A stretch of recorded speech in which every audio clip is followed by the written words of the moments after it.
10. aina. Kristietis uzrunāja ceļa biedru. Šķiet, ka mums draugs cerīgais atkal nāksies iet divatā. Tā es sapnī redzēju, ka viņi gāja kādu gabalu pa priekšu, bet nezini skūņojās viņiem nopakaļ. Tad kristietis teica cerīgajam: man žēl tā nabaga cilvēka, galu galā ar viņu noteikti izies slikti. Cerīgais atbildēja: diemžēl mūsu pilsētā tādu kā viņš ir vesels lērums, veselas ģimenes, jā, veselas ielas, un tādu ir daudz arī starp svētceļniekiem. Un ja tādu ir tik daudz manā pilsētā, cik tad gan vairāk tajā vietā, kur šis nezinis ir dzimis? Kristietis teica: patiess ir teiciens, ka Dievs ir aizmiglojis viņu acis, lai tie redzēdami neredz. Bet kad nu mēs esam divi vieni, saki man, ko tu domā par tādiem cilvēkiem? Vai viņiem nekad nav bijusi skaidra grēka apziņa, un līdz ar to bailes, ka viņu stāvoklis ir bīstams? Nē, cerīgais teica: labāk atbildi uz šo jautājumu pats, jo tu esi par mani vecāks. Tad man jāsaka, ka reizēm, kā man šķiet, viņiem varētu būt grēka atziņa, bet tā kā viņi no dabas ir nejēgas, tad nesaprot, ka šāda atziņa ir viņiem par labu. Tādēļ viņi izmisīgi mēģina tikt no tās vaļā. Un tīšu prāt turpina sevi apvārdot par savu pašu siržu labumu un nemaldību.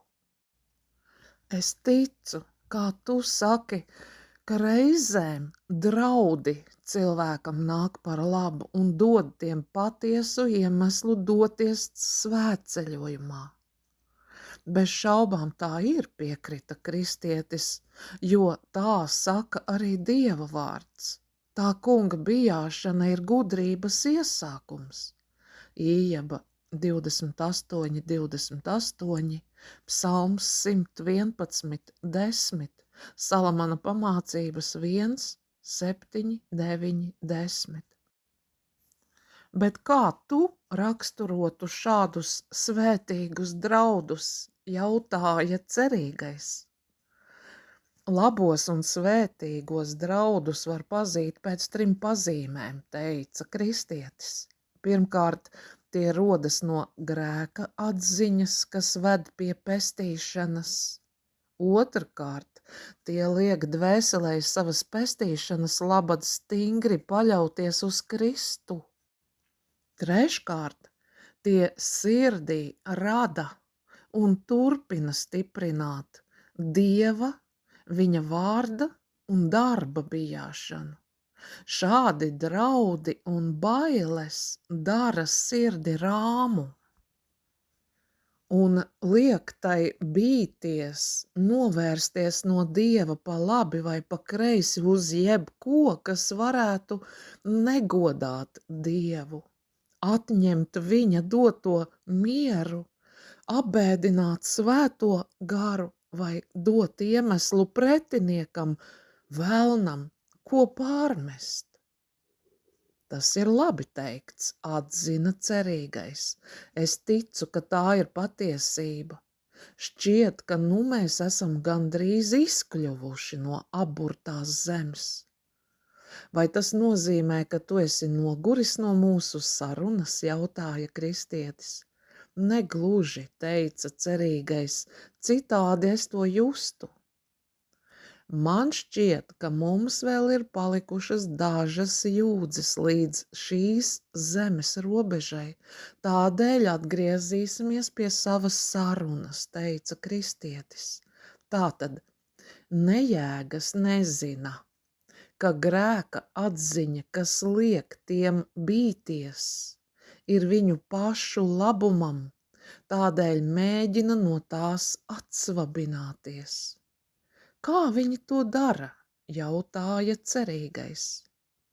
Vispirms viņi domā, ka tādas bailes nāk no velna, lai gan patiesībā tās ir Dieva dotas. Un tādēļ viņi tām pretojas kā kaut kam tādam, kas varētu viņiem kaitēt.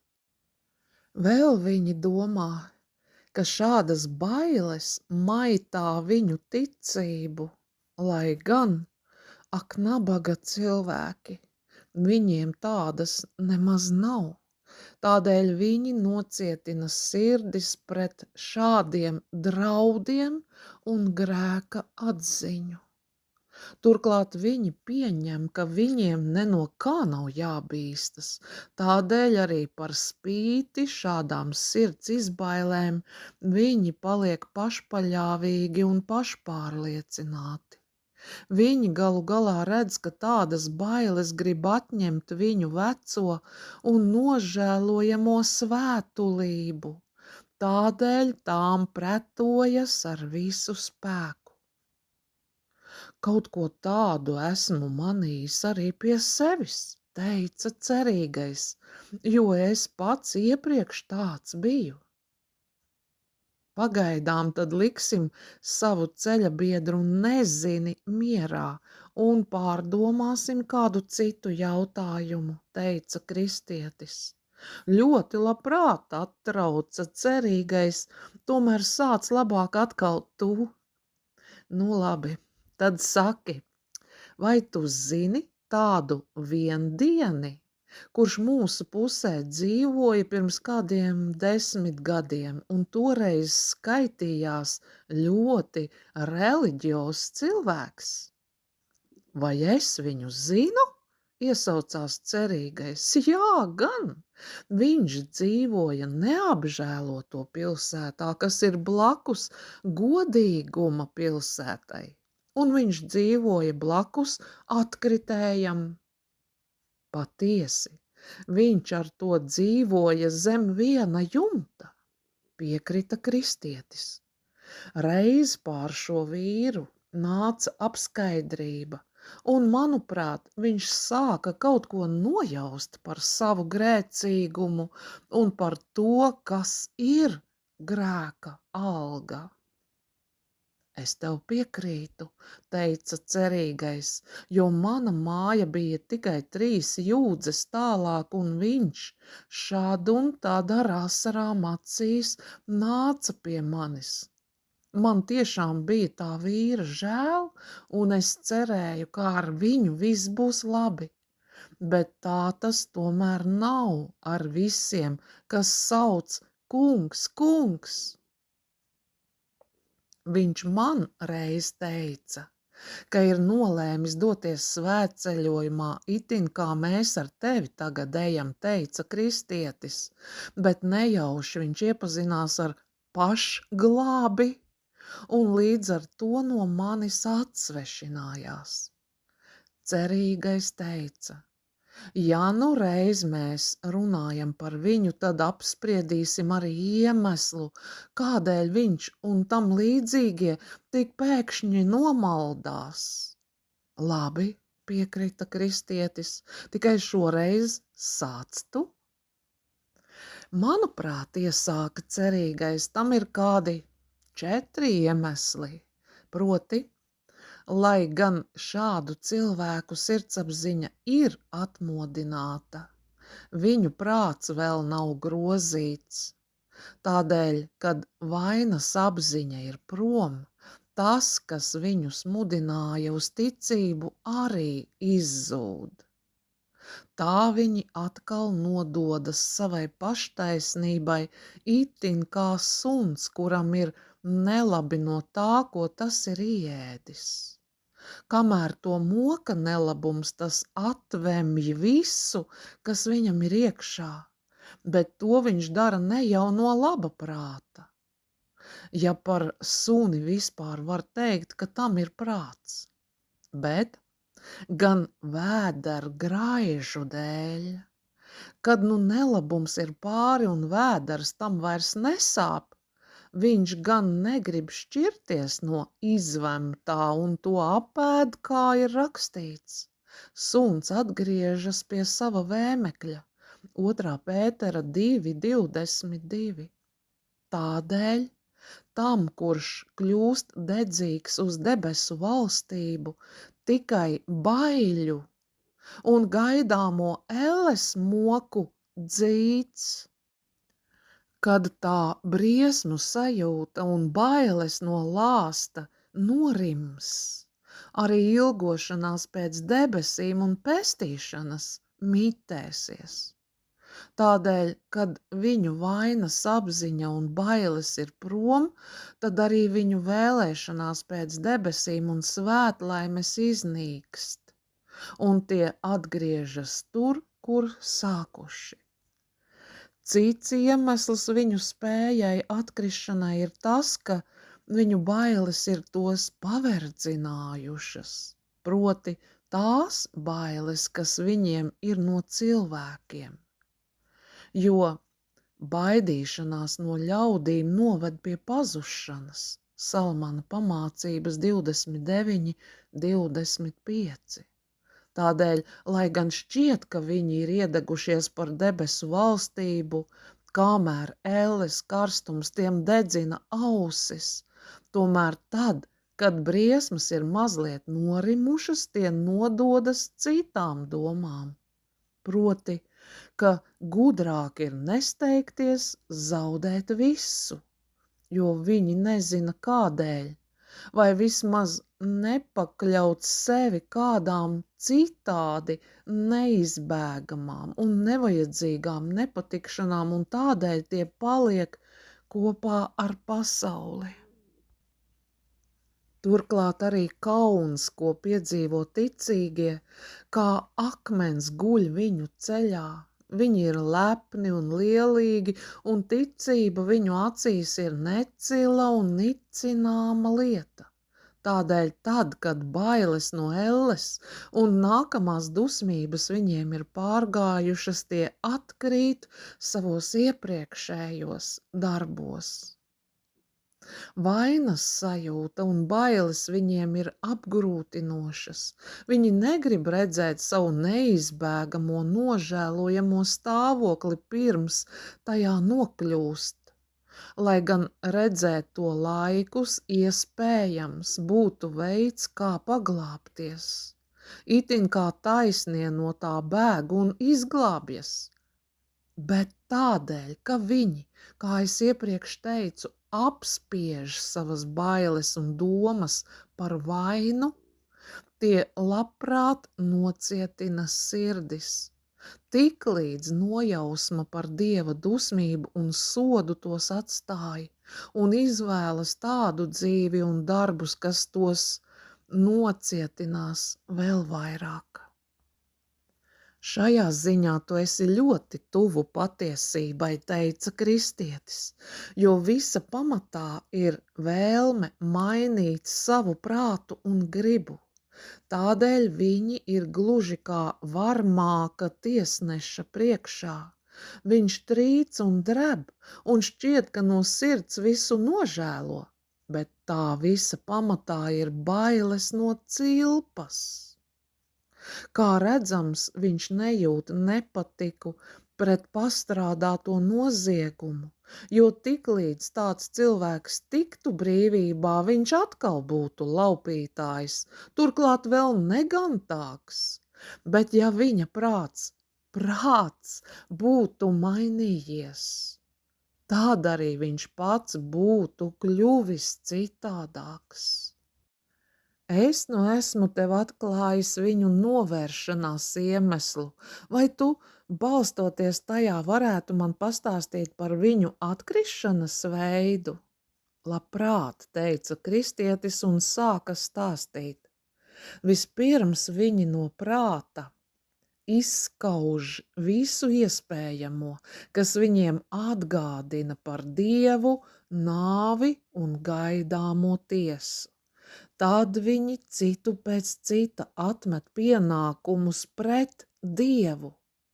personiskās lūgšanas, kārību apspiešanu, modrību, skumjas par grēku un tam līdzīgi.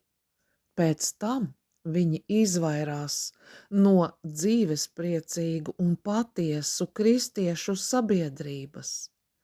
Viņi pēc tā visa kļūst vēsi arī pret sabiedriskajiem pienākumiem, citu uzklausīšanu, dievbijīgiem padomiem un tam līdzīgi.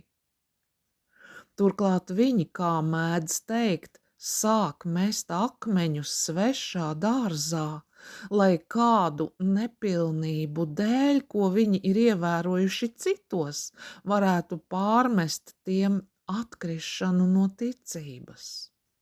Tad jau viņi drīz vien sāk biedroties ar miesīgi domājošiem, netikliem un no Dieva atkritušiem cilvēkiem. Viņi slepus nododas miesīgām un tukšām runām un priecājas, ja kaut ko tādu ievēro tajos, kas tiek uzskatīti par godīgiem cilvēkiem, lai paļaujoties jau uz viņu piemēru, varētu to darīt vēl vairāk. Pēc tam viņi jau sāk atklāti koķetēt ar kādiem nepārmērīgi rupjiem grēkiem, līdz kļūdami nocietināti sirdīs atklājas tādi, kādi ir patiesībā. Tā viņi atkal tiek aizrauti līdzi posta straumei, un ja vien Dieva žēlastības brīnums no tā nepasargā, savu kārību pievilti iet mūžīgā iznīcībā. Tad es sapnī redzēju, ka tobrīd svētceļnieki bija tikuši pāri aburtās zemes robežām un iegāja Beulas zemē, kuras gaiss bija jauks un patīkams. Jesajas 62 no 4 līdz 12, augstā dziesma 2 no 10 līdz 12. Tā kā ceļš gāja tai tieši cauri, viņi tur kādu laiku uzkavējās. Tur viņi visu laiku dzirdēja putnu dziesmas, redzēja, kā ikdienas no zemes izaug puķes un dzirdēja meža dūjas dziedāšanu. Šajā zemē saule spīdēja dienu un nakti, jo tā bija jau aiz nāves ēnas ielejas, kā arī ārpus izmisuma milža teikšanas. No šejienes arī nevarēja vairs saskatīt viņa šaubu cietoksni, toties varēja redzēt pilsētu, kurp viņi devās, un varēja satikt dažus no tās pilsētas iedzīvotājiem.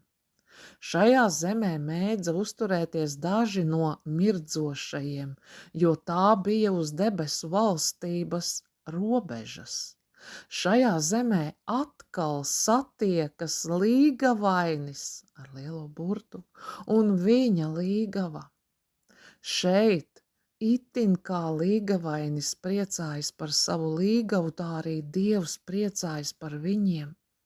Šajā zemē viņiem vairs nevajadzēja ne maizi, ne vīnu, jo šeit viņi atrada visa tā pārpilnību, pēc kā bija kārojuši svētceļojuma laikā. Šeit viņi dzirdēja no pilsētas atskanam skaļas balsis. Sakiet Ciānas meitai, redzi, tava pestīšana nāk un tava samaksa līdz ar to. Šīs zemes iedzīvotāji svētceļniekus sauca par svētajiem ļaudīm, tā kunga atpestītajiem, izraudzītajiem un tam līdzīgi. Kad nu viņi devās cauri šai zemē, viņi piedzīvoja lielāku prieku nekā tajās vietās, kas bija tālāk no tās valstības, kurp viņi devās. Un tuvojoties pilsētai, tā viņiem atklājās vēl skaidrāk. Tā bija būvēta no pērlēm un dārgakmeņiem, un tās ielas bija no zelta. pilsētas godības dēļ un redzot, kā no tās atspīd saules stari, kristietis kļuva vai slims no vēlēšanās tajā nokļūt, un arī cerīgajam parādījās tāda pati kaite. Tādēļ viņi uz brīdi palika uz vietas un savās ilgās sauca. Ja jūs satiekat manu mīļoto, tad sakiet viņam, ka esmu slima aiz mīlestības pret viņu. No augstās dziesmas.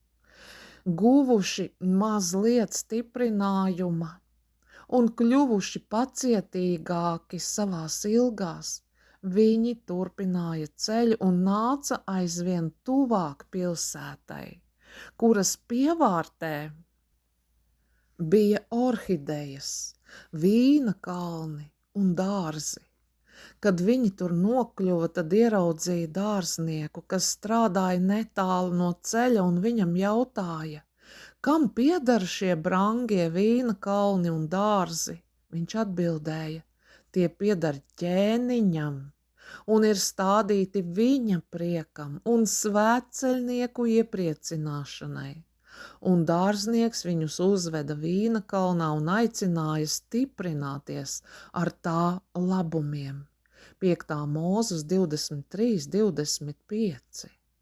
Dārznieks svētceļniekiem parādīja arī taciņas un alejas, kurās ķēniņam patīk pastaigāties. Tur svētceļnieki uzkavējās un atpūtās, un redzēju sapnī, ka viņi guļot runāja vairāk nekā jebkad sava ceļojuma laikā, būdami nomodā.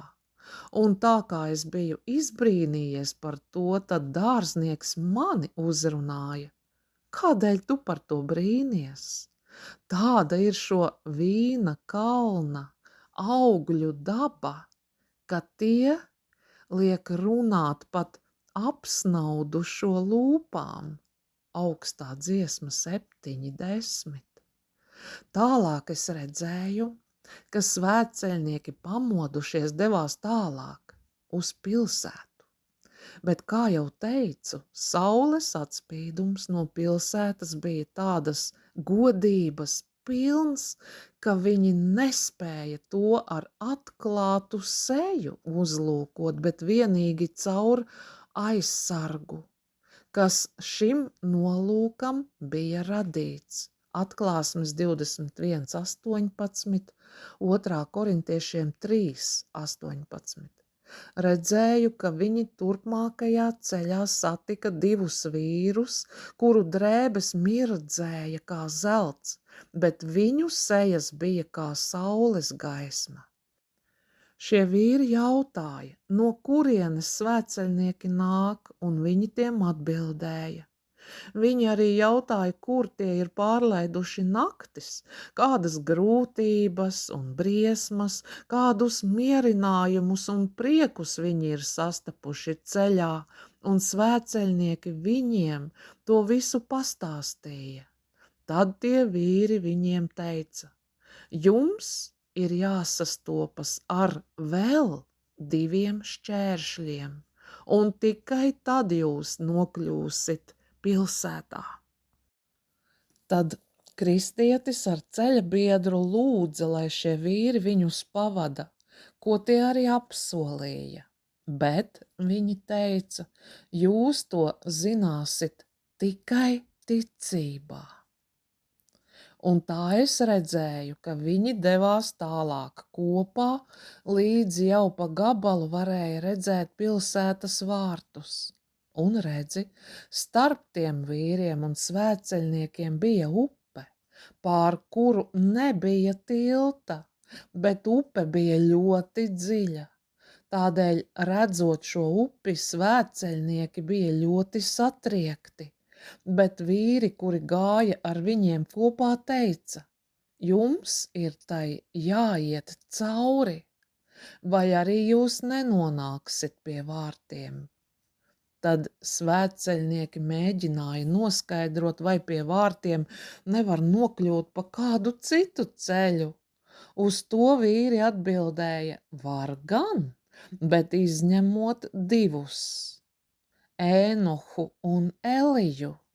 Nevienam citam kopš pasaules sākuma nav bijis ļauts to ceļu iet, un arī netiks ļauts, līdz atskanēs pēdējā bazūne. Tad svētceļnieki, it īpaši kristietis, sāka izmist savā prātā un raudzīties apkārt, bet nekur apkārt neredzēja nevienu ceļu, kas tiem ļautu izvairīties no upes. Tad viņi abiem vīriem jautāja, vai upe viscaur ir ļoti dziļa. Tie atbildēja: nē. Tomēr viņi nekādi nespēja svētceļniekiem palīdzēt, jo, kā viņi teica, jums tā būs dziļāka vai seklāka atkarībā no jūsu ticības pilsētas ķēniņam. Tad svētceļnieki iegāja upē, un kristietis tūdaļ sāka slīgt un saukt uz uzticamo biedru cerīgo. Es grimstu dziļos ūdeņos, un straumes gāžas pār manu galvu, visi viņa viļņi iet man pāri. Tad cerīgais teica: nezaudē dušu, mans brāli, es jūtu upes dibenu, un tas ir stingrs. Tad kristietis teica: ak, draugs, nāves šausmas mani apņem, un es neredzēšu to zemi, kur piens un medus tek. Un līdz ar to elles tumsa un briesmas uzbruka kristietim, un viņš vairs neko neredzēja savā priekšā. Viņš arī lielā mērā zaudēja sajūtas, tādēļ nespēja sakarīgi ne runāt, ne atcerēties kādu no tiem jaukajiem stiprinājumiem, ko bija pieredzējis svētceļojumā. Bet arī tie vārdi, kurus viņš spēja pateikt, centās atklāt viņa prāta bailes un sirds drebēšanu. Ka viņam ir jāmirst upes ūdeņos un ka viņš nekad neieies pa pilsētas vārtiem. Un tie, kas bija ar viņiem, nomanīja, ka kristietis ir nobažījies par grēkiem, ko savulaik bija darījis gan pirms svētceļojuma, gan tā laikā. Viņu satrauca arī mošķu un ļauno garu parādīšanās. Nekad agrāk un nekad pēc tam kristietim nebūtu viņa runas spējas tik vajadzīgas kā tobrīd. Tādēļ cerīgajam bija daudz pūļu, lai noturētu brāļa galvu virs ūdens. Patiesi dažkārt viņš uz ilgu laiku pazuda zem ūdens, bet tad, pēc brīža, viņa seja atkal parādījās virspusē. Cerīgais arī centās viņu stiprināt, sakot: brāli, es redzu vārtus, kuros stāv kāds cilvēks, lai mūs uzņemtu, bet kristietis atteica: viņš gaida tikai tevi, jo tu esi cerības pilns, kopš es tevi pazīstu. Arī tu esi tāds pats, atbildēja cerīgais. Ak, brāli, turpināja kristietis, ja man būtu taisnība, tad viņš tagad nāktu man palīgā, bet manu grēku dēļ viņš mani ir ievedis slazdā un atstājis. Tad cerīgais teica: brāli, tu esi pavisam aizmirsis to rakstu vietu, kas saka par ļaunajiem tā. Viņiem nav nekādu bēdu visu mūžu. Vesela un labi barota ir viņu miesa. Cilvēku grūtības viņus nenospiež, viņi netiek spaidīti kā citi cilvēki. Psalms 73, 4 un 5. tās bēdas un briesmas, ko tu piedzīvo šajos ūdeņos, nenozīmē, ka Dievs būtu tevi atmetis, bet ir sūtītas tevi pārbaudīt, vai tu atcerēsies to, ko līdz šim esi saņēmis no viņa labestības, un vai tu paļausies uz viņu savās grūtībās. Tad es redzēju, ka kristietis uz brīdi bija apjucis, bet cerīgais vēl piebilda: saņemies, Jēzus Kristus tevi dziedē. Un kristietis iesaucās skaļā balsī: kad tu iesi cauri ūdeņiem, es būšu ar tevi, un cauri straumēm tās tevi nepārplūdinās. Jesajas 43:2. Tad viņi abi divi guva drosmi, un viņu pretinieks kopš tā brīža bija sastindzis kā akmens, līdz viņi pārkļuva pāri upei. Tā kristietis drīz vien sataustīja pamatu zem kājām un uz tā nostājās, un upes atlikusī daļa bija pat sekla.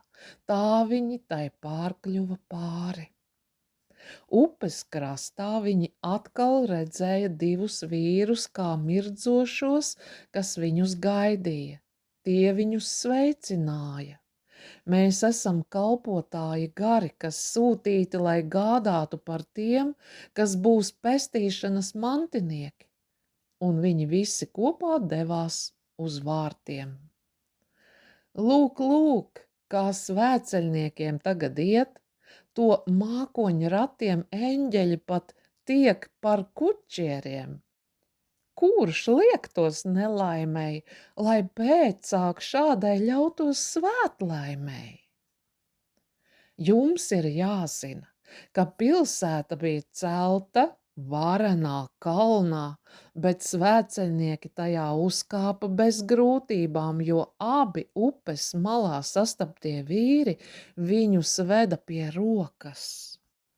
Viņi savas mirstīgās drēbes bija pametuši upē, jo viņi gan upē bija iegājuši ar drēbēm, bet iznāca laukā bez tām.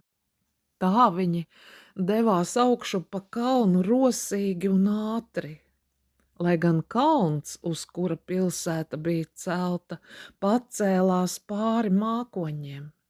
Tā viņi gāja augšup cauri gaisa slānim, savā starpā jauki sarunādamies un būdami priecīgi, jo bija sveikā izkļuvuši cauri upei, un nu viņiem vēl bija tik labi ceļabiedri. Viņi ar mirdzošajiem runāja par pilsētas godību, un tie stāstīja, ka tā nesot pat vārdos pilnīgi izsakāma. Viņi teica: tur ir Ciānas kalns, debesu Jeruzāleme, neskaitāmu eņģeļu pulks un taisno ļaužu gari, kas ir darīti pilnīgi. Ebrejiem 12, no 22 līdz 24. Viņi vēl teica: tagad jūs ejat uz Dieva paradīzi, kur redzēsit dzīvības koku un ēdīsit tā augļus, un tur jums tiks dotas baltas drēbes, un jūs katru dienu staigāsit kopā ar ķēniņu un runāsit ar viņu visu mūžību. Atklāsmes 2:7, 3:4, 5. nodaļa un 22:5. Tur jūs vairs neredzēsiet tādas lietas kā pasaules zemākajā daļā, proti bēdas, slimības, ciešanas un nāvi, jo kas bijis, ir pagājis. Atklāsmes 21:4. Jūs tagad ejat pie Ābrahāma, Īzāka, Jēkaba un visiem praviešiem, pie tiem, kurus Dievs ir pasargājis no gaidāmā posta, pie tiem, kuri atdusas savās vietās un staigā viņa taisnībā. Tad svētceļnieki jautāja, kas mums tajā svētajā vietā būs jādara? Un eņģeļi viņiem atbildēja, jums ir jāsaņem atlīdzība par visām pūlēm un prieks par visām bēdām. Jums ir jāpļauj, ko esat sējuši, proti jūsu lūgšanu, asaru un ķēniņa dēļ ceļā piedzīvoto ciešanu augļi. Galatiešiem 6, 7 un 8. Tur jums būs jānēsā zelta kroņi un jāpiedzīvo prieks, aizvien redzot svēto, jo tur jūs redzēsit, kāds viņš ir. 1. Jāņa 3, 2. Tur arī jūs bez mitas viņam kalposit ar slavas dziesmām un pateicību, viņam, kuram esat kārojuši kalpot pasaulē, ar daudzām grūtībām miesas nespēka dēļ. Tur jūsu acis priecāsies viņu redzot un jūsu ausis dzirdot visvarenā tīkamo balsi. Tur jūs atkal satiksit savus draugus, kuri ir turp nogājuši pirms jums, un ar prieku sagaidīsit tos, kuri nonāks svētajā vietā pēc jums. Tur jūs tiksit ietērpti godībā un spēkā un saņemsit visu nepieciešamo, lai varētu doties zirgos kopā ar godības ķēniņu. Kad viņš nāks padebešos uz vēja spārniem ar bazūnes skaņu, jūs nāksit līdz ar viņu. Un kad viņš sēdēs tiesneša tronī, jūs sēdēsit kopā ar viņu. Patiesi, kad viņš teiks spriedumu pār ļauna darītājiem, vai tie būtu eņģeļi vai cilvēki, arī jums tajā spriedumā tiks dots vārds, jo tie būs bijuši viņa un jūsu ienaidnieki. Kad viņš atkal atgriezīsies pilsētā, arī jūs dosieties tur par bazūnes skaņu un būsit tur mūžīgi. 1. Tesaloniķiešiem 4, no 14 līdz 17, Jūdas 14, 15, Daniela 7, 9 un 10, 1. Korintiešiem 6, 2 un 3. Kamēr viņi tuvojās vārtiem, debesu pulku saime iznāca viņus sagaidīt, un abi mirdzošie tiem teica: šie ir vīri, kas ir mīlējuši mūsu kungu būdami pasaulē, un ir atstājuši visu viņa svētā vārda dēļ. Viņš mūs ir izsūtījis viņus vadīt, un mēs viņus esam veduši līdz šim. To kārotajā svētceļojumā, lai viņi varētu ieiet un raudzīties sava pestītāja sejā ar prieku. Tad debesu gari skaļi sauca: svētīgi ir tie, kas ir aicināti jēra kāzu mīlestā. Atklāsmes 19:9. Tajā brīdī no pilsētas iznāca arī vairāki ķēniņa taurētāji, tērpti baltās mirdzošās drēbēs, un ar skaļām un melodiskām skaņām lika pat debesīm atskanēt. Šīs tauru skaņas apsveica kristieti un viņa draugu ar 10 000 sveicienu par godu viņu atnākšanai no pasaules. Pēc tam viņi tos apstāja no visām pusēm, daži priekšā, daži aizmugurē, daži pa kreisi, daži pa labi, itin kā goda sargi viņu ceļā cauri pasaules augšējiem apgabaliem. Un arī viņu turpmāko ceļu pavadīja melodiska mūzika augstās tauru skaņās. Tādēļ ikvienam, kas to pieredzēja, šķita, ka pašas debesis ir iznākušas viņus sagaidīt. Tā viņi visi gāja, un pa ceļam atkal un atkal tauru priecīgā skaņa, kopā ar pašu taurētāju skatieniem un roku mājieniem aizvien kristietim un viņa brālim liecināja, cik ļoti viņi ir tikuši gaidīti šajā sabiedrībā, un cik priecīgi ir visi viņu sagaidītāji. Tā nu šie abi vīri bija debesīs, pirms vēl bija tur nonākuši, jo viņu skatiens apmaldījās eņģeļu skaitā, un viņi nozuda to mūzikas melodijā.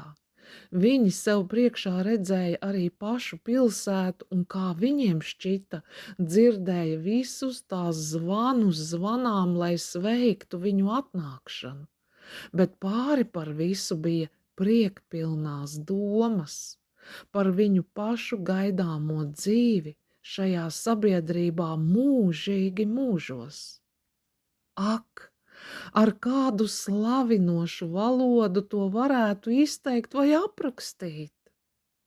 Tā viņi nonāca pie vārtiem, un pāri tiem bija rakstīts ar zelta burtiem: Svētīgi ir tie, kas tur viņa baušļus, lai viņiem būtu daļa pie dzīvības koka, un lai viņi varētu caur vārtiem ieiet pilsētā.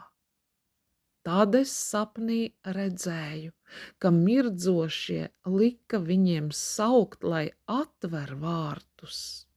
Kad viņi to darīja, tad kādi cilvēki uz viņiem noraudzījās no vārtu augšas. Tie bija Enohs, Mozus, Elija un citi, un viņiem tika teikts: šie svētceļnieki nāk no iznīcības pilsētas, savas mīlestības dēļ pret šīs pilsētas ķēniņu.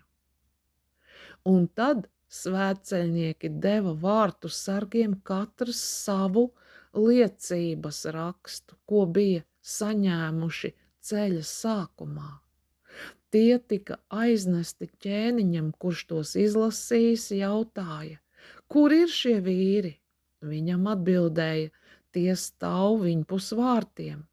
Tad ķēniņš lika atdarīt vārtus, lai svētā tauta, tā viņš teica, kas tur ticību var ienākt. Jesajas 26:2. Es redzēju, ka šie abi svētceļnieki iegāja pa vārtiem un raugi, tik līdz viņi iegāja, tā tika pārvērsti un ietērpti drānās, kas mirdzēja kā zelts. Viņus sagaidīja ar arfām un zelta kroņiem, kas tika doti viņiem. Arfas, lai ar tām viņi pavadītu slavas dziesmas, kroņi, lai tie liecinātu par viņu godu.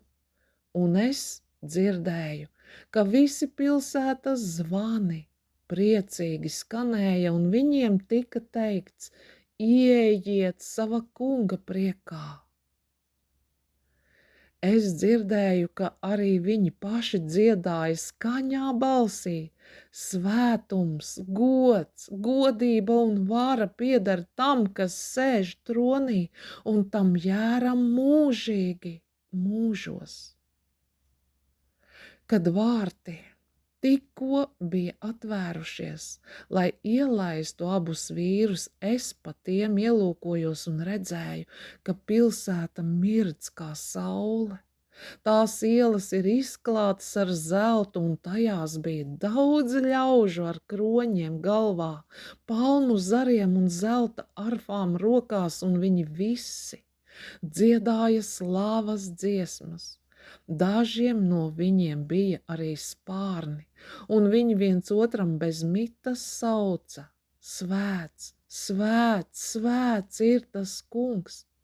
Pēc tam viņi aizvēra vārtus, bet es, to redzējis, pats vēlējos būt viņu vidū. Kamēr es skatījos un brīnījos par to visu, uz brīdi pavērsu skatu atpakaļ un redzēju, ka upes malā bija nonācis nezinis. Viņš drīz vien tika tai pāri, nepiedzīvojis pat ne pusi no tām grūtībām, ko pieredzēja abi vīri pirms viņa, jo gadījās, ka tobrīd tur bija viens vīrs vārdā Viltus Cerība, kas bija pārcēlājs, un viņš ar savu laivu nezinim palīdzēja tikt pāri upei. Tā viņš, itin kā visi pārējie, kāpa kalnā, lai nokļūtu pie vārtiem. Tikai viņš gāja viens, un arī neviens pats viņu nesagaidīja ar kādu stiprinošu vārdu.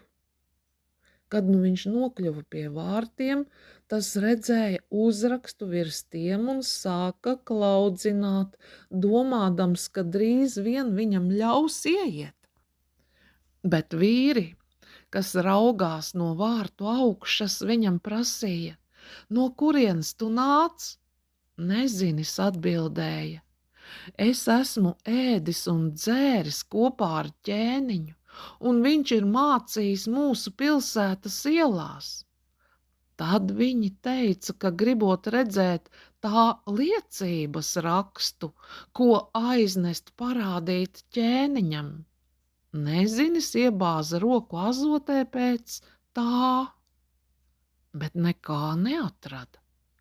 Tad viņi jautāja: "Tev tāda nav?" Bet nezinis tiem neatbildēja ne vārda.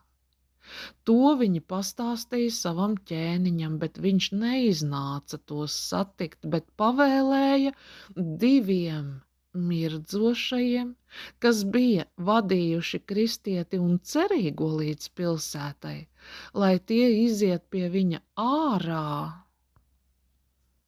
un ar steigu aizved nezini prom no pilsētas. Tad mirdzošie to ņēma un aizveda lejup cauri gaisa slāņiem pie durvīm, kuras biju redzējis kalna pakājē, un viņu pa tām iegrūda.